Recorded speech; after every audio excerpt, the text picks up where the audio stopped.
گستاخی کی ہے یا نہیں کی، انہوں نے پھر بھی رجوع کرنے کا ارادہ کر دیا ہے۔ آئیے ہم آپ کو ویڈیو سناتے ہیں، آگے بات کریں۔ نحمدہ صلی اللہ رسول الکریم، اما بعد، اعوذ باللہ من الشیطان الرجیم، بسم اللہ الرحمن الرحیم۔ میرے ساتھ اس وقت خواجہ غلام فرید قریجہ صاحب تشریف فرما ہیں، خاندان فرید کی اہم شخصیت، اور خاندان حضرت خواجہ نور محمد ناروالہ رحمۃ اللہ علیہ کی اہم شخصیت صاحبزادہ جہانگیر فرید صاحب تشریف فرما ہیں، اور خواجہ عزیر عامر قریجہ میرے بڑے بیٹے یہ بھی تشریف فرما ہیں، اور ہمارے اہل سنت اکابرین اہل سنت جن کو میں نے ہمیشہ اپنے سروں کا تاج سمجھا ہے، اور ان علماء کرام کو جو یہاں سے امیر جماعت اہل سنت ضلع راجن پور قاری خورشید احمد رضا صاحب تشریف فرما ہے، اس طرح ان کے ساتھ نور الحسن صاحب تشریف فرما ہے، اور ہمارے سارے انتہائی جید علماء کرام اس صف میں بھی بیٹھے ہیں، اور اس صف میں بھی ڈڈیالی صاحب سلیم ڈڈیالی صاحب، عیسیٰ صادقی صاحب، اور پورا ہمارا یہ کنبے کی طرح ہے۔ یہ مجھے سنتے رہتے ہیں، میں ان کو سنتا رہتا ہوں، ساری زندگی ہم نے اکٹھے گزاری ہے، ایک دوسرے کے عقائد کا ہمیں پتہ ہے، اور ہمارا نظریہ عقیدہ بالکل ایک ہے جو اہل سنت کا عقیدہ ہوتا ہے۔ دیکھیں، میں آج یہ میرے پاس سارے تشریف لائے ہیں میرے پاس، اور میں نے ان کے ساتھ وہ جو ایک مسئلہ جس پہ ایک سوشل میڈیا پہ خواہ کا ایک طوفان برپا کیا جا رہا ہے، ویسے تو پہلے بھی میں نے اس حوالے سے ایک بیان جاری کیا ہے کہ ہمارا نقطہ نظر یہ ہے کہ تیرے درد کوتیانا لدب، یہ خواجہ صاحب کا ہم تو قدر کرنے والے لوگ ہیں۔ پھر انہوں نے کہا کہ نہیں، جو باتیں اس مبارک کے حوالے سے جو کی جا رہی ہیں، جو پروپیگیٹ کیا جا رہا ہے، اس پہ وضاحت کریں۔ میں نے کہا مجھے وضاحت میں کیوں نہ کروں، مجھے کوئی اعتراض ہے، میرا جو عقیدہ اور ایمان ہے خواجگان چشت والا اور اہل سنت والا، میں اس پہ کیا نہیں، جو باتیں اس مبارک کے حوالے سے جو کی جا رہی ہیں، جو پروپیگیٹ کیا جا رہا ہے، اس پہ وضاحت کریں۔ میں نے کہا مجھے وضاحت میں کیوں نہ کروں، مجھے کوئی اعتراض ہے، میرا جو عقیدہ اور ایمان ہے خواجگان چشت والا اور اہل سنت والا، میں اس پہ قائم ہوں۔ دیکھیں، کسی صحابی کی، میرا جو حضرت خواجہ محمد اعظم شاہ جمالی صاحب رحمۃ اللہ علیہ کے اس مبارک پہ 1 گھنٹے کے خطاب کو صرف چند کٹ کر کے ایڈٹ کر کے لگایا گیا، پورا خطاب سنیں، جو اس پہ اعتراض کریں پورا خطاب سنیں، ان کو پھر جو میری انٹینشن تھی، دیکھیں میں نے جو باتیں کی، یہ جو ان حضرات نے، ان معزز علماء کرام نے جو باتیں مجھ سے کی کہ اس بات پہ اعتراض اٹھائے جا رہے ہیں، میں اسی حوالے سے ان کو جواب دے رہا ہوں۔ یہ کہتے ہیں کہ آپ نے کہا کہ 5 سالہ دین، میں نے کہا میں نے یہ کہا کہ یہ جو مروان کا جو عرس شروع ہوا ہے 5 سال سے، میرا کہنے کا مقصد یہ تھا 5 سال سے، یہ ایک نئی روایت ہے، یہ اہل سنت میں نہیں تھی۔ مروان بن حکم کا عرس کے حوالے سے یہ 5 سالہ دین جو نیا سلسلہ شروع ہوا ہے، میرا مقصد اس کے حوالے سے تھا۔ حضرت امیر معاویہ رضی اللہ تعالیٰ عنہ کہ دین اسلام کے بارے میں قطع نہیں ہے۔ دیکھیں، میرا ایک نظریہ بہت واضح ہے، اسی گفتگو میں بھی آپ ویڈیو منگائیں، میں چیلنج کرتا ہوں، ویڈیو منگوائیں، اگر میں نے یہ نہ کہا ہو کہ حضرت سیدنا صدیق اکبر رضی اللہ تعالیٰ عنہ سے لے کے حضرت وحشی بن حرب تک ہر صحابی میرے لیے قابل احترام ہے، اگر اسی گفتگو میں نے یہ نہ کہا ہو، پھر بھی میں قصوروار ہوں۔ میری انٹینشن یہ تھی، میری بات یہ تھی کہ دیکھیں، میں نے افضلیت اہل بیت کی بات ضرور کی، اور ابو سفیان صاحب کو بھی صاحب کہا، لیکن یہ ہے کہ بعض اوقات جس طرح ہم گفتگو کرتے ہیں، حضرت عیسیٰ السلام کو بھی عیسیٰ کہہ جاتے ہیں مقرر، موسیٰ السلام کو موسیٰ کہہ جاتے ہیں، تو وہ کوئی گستاخی کرنا تھوڑی مقصود ہوتی ہے۔ وہاں بھی میں نے ابو سفیان صاحب کا لفظ استعمال کیا۔ دیکھیں، ہمارا ایک نظریہ اور یہ عقیدہ پختہ ہے، ہماری جو ہم کریم آقا کے ایک ادنا سے خادم اور غلام ہیں، اور حضور کی اہل بیت ہوں اور اصحاب پاک ہوں، ادنا سے خادم ہوں، یہ میرا نظریہ ہے، یہ میں کسی کا ڈر کے خوف کے بارے میں نہیں کہہ رہا، میں اپنی قبر کے حوالے سے کہہ رہا ہوں، میں نے مرنا ہے، میرا یہ ایمان ہے، تو میرا جو نظریہ ہے میں اس سے کبھی پیچھے نہیں ہٹتا۔ دیکھیں، جس کی نسبت کریم آقا سے جڑ گئی وہ ہم سے تو بہت، ہم تو ان کے قدموں کی خواب بھی نہیں ہیں۔ حضرت، دیکھیں پھر میں دہرا رہا ہوں، حضرت صدیق اکبر سے لے کے حضرت وحشی بن حرب تک، یہ میرا پوائنٹ آف ویو ہر جلسے میں ہوتا ہے، ہر صحابی میرے لیے قابل احترام ہے۔ اب بات آ رہی ہے کہ ان 3 صحابہ کرام کے حوالے سے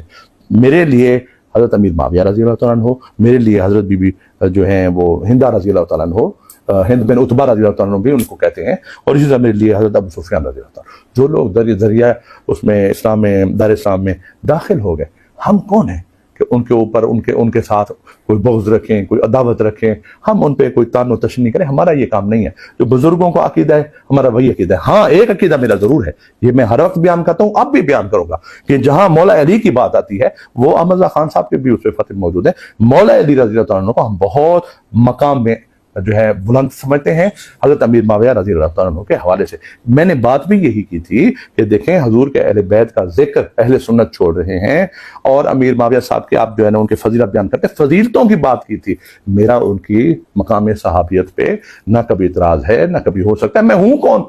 اعتراض کرنے والا؟ یہ تو جو صحابیت میں آ گئے، میری کیا اس میں حیثیت کیا ہے کہ میں حضور کے صحابہ کے اس کے بارے میں گستاخی کہوں؟ یہ میرا دین اور ایمان کا مسئلہ ہے، اور میں اپنے اہل سنت کے گھر میں یہ کہہ رہا ہوں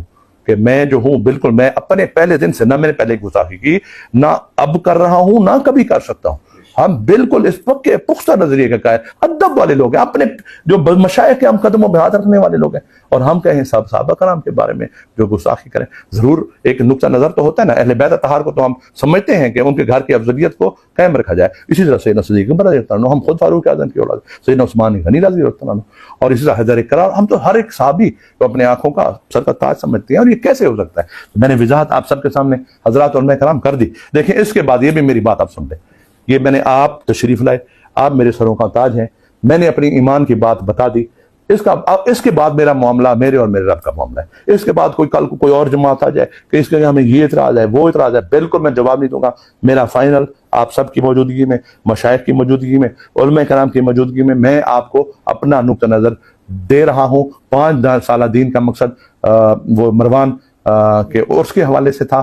حضرت امیر معاویہ رضی اللہ عنہ کہ دین اسلام قبول کرنے کے حوالے سے قطعاً نہیں تھا۔ اور اگر ابو سفیان صاحب کا جہاں تک میں نے صاحب ادھر بھی کہا رضی اللہ تعالیٰ عنہ، دیکھیں ہم کئی دفعہ تقریروں میں صحابہ کرام کا، انبیاء کا کرام کا نام لے جاتے ہیں تو اس میں گستاخی تھوڑی مقصود ہوتی ہے، تو یہ میری انٹینشن تھی، نہ ہو سکتی ہے نہ کبھی ہوگی۔ تو بالکل میں اس معاملے میں کلیئر ہوں اپنے نظریات سے حوالے سے۔ اگر کسی کو اور کوئی اپنے غصہ نکالتا رہے تو نکالتا رہے، اس کے مجھے نہیں پرواہ، مجھے اللہ اور اللہ کے رسول کی پرواہ ہے۔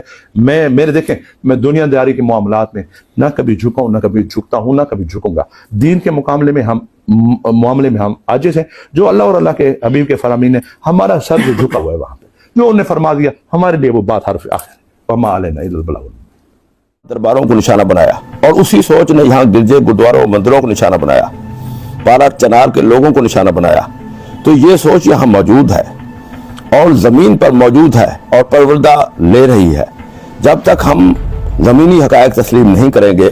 تو اس وقت تک مسائل حل نہیں ہوگا۔ لگتا ایسے ہے کہ پاکستان پر طالبان قبضہ کر چکے ہیں یا طالبان سوچ کا غلبہ ہے، صرف اعلان باقی ہے۔ تو یہاں لوگ شہر ضلعی ہیڈ کوارٹر کے مساجد میں بیٹھتے ہیں اور لوگوں کو قتل کے فتوے دیتے ہیں اور قتل کو ثواب قرار دیتے ہیں، لیکن ریاست ان پریشر گروپوں سے ڈرتی ہے، ان کے خلاف کوئی قانونی کارروائی نہیں کرتی۔ لگتا ایسے ہے کہ پاکستان کے تمام فیصلے جو ہے ان پریشر گروپوں نے کرنے ہیں، اس سوچ نے کرنے ہیں جو لوگوں کو قتل کی رغبت دے رہے ہیں، جو درباروں کو مجرا خانہ قرار دے رہے ہیں۔ تو یہ جرم نہیں ہے۔ تو ہمارا یہ مطالبہ ہے، ہم یہ چاہتے ہیں کہ تمام مکاتب فکر کو مذہبی آزادی ہونی چاہیے، تمام لوگوں کے جو مذہب کا احترام ہونا چاہیے۔ تو اس کا یہ مقصد نہیں ہے کہ اگر کوئی مسئلہ ہے تو اس کے قانون موجود ہیں، تو قانون کو ہاتھ میں لے کر جو ہے لوگوں کو قتل کا فتویٰ دینا اور اکسانا کہ یہ ثواب ہے، تو یہ کہاں کا اقدام ہے؟ تو ایسے لگتا ہے کہ بھئی پاکستان میں پارلیمنٹ ختم ہو چکی ہے، پنجاب میں بالخصوص جو ایک نئی شدت پسندی کی لہر آئی ہے، کرسچن اور ہندو باشندوں کو مرڈر کیا گیا۔ تو یہ مذہب اور مسلک کے نام پر جو سیکٹیرین قتل ہو رہے ہیں، جو یہاں مزارات پر حملے ہوئے ہیں، جو یہاں گرجا گھروں پر حملے ہوئے ہیں، جو یہاں مندروں پر حملے ہوئے ہیں، جو پارا چنار پہ حملے ہوئے ہیں، تو یہ سوچ یہاں موجود ہے۔ تو کہنے کی بات یہ ہے کہ راہ اور مساعد کا نام لے کر زمینی حقائق کو چھپایا نہ جائے، بلکہ زمینی حقائق پر جو ہے اگر آئین کی بالادستی پر یقینی کرنا ہے تو یہاں اس سوچ کو کے خلاف کارروائی کرنی ہوگی۔ لیکن لگتا ایسے ہے کہ حکومت اور ریاست شاید ان لوگوں سے ڈرتی ہے، یا ریاست میں کثرت سے ایسے لوگ ہیں جو شدت پسند بیٹھے ہیں اور وہ ان ٹارگٹ جو پریشر گروپس ہیں ان کے آگے بے بس ہو چکے ہیں، یا وہ وقت آنے والا ہے کہ پاکستان ایک افغانستان طرز کی ایک شدت پسند ماڈل ریاست بننے والی ہے، تو صرف اعلان باقی ہے۔ تو ہم صوفیہ کے آستانے جو ہے امن اور محبت کا مراکز ہیں، ہم اس چیز کی مذمت کرتے ہیں جو لوگ صوفیہ کے مزاراتوں کو مجرا خانہ قرار دے رہے ہیں، جو لوگوں کی مقصد جو بین المذاہب، بین المسالک یکجہتی کے مراکز ہیں ان کی توہین کر رہے ہیں، یا جو ہے قتل اور شدت پسند سوچ کو اکسا رہے ہیں، لوگوں کو کہہ رہے ہیں کہ بھی آپ قتل و غارت کریں۔ تو اس سوچ کی لا قانونیت کی ہم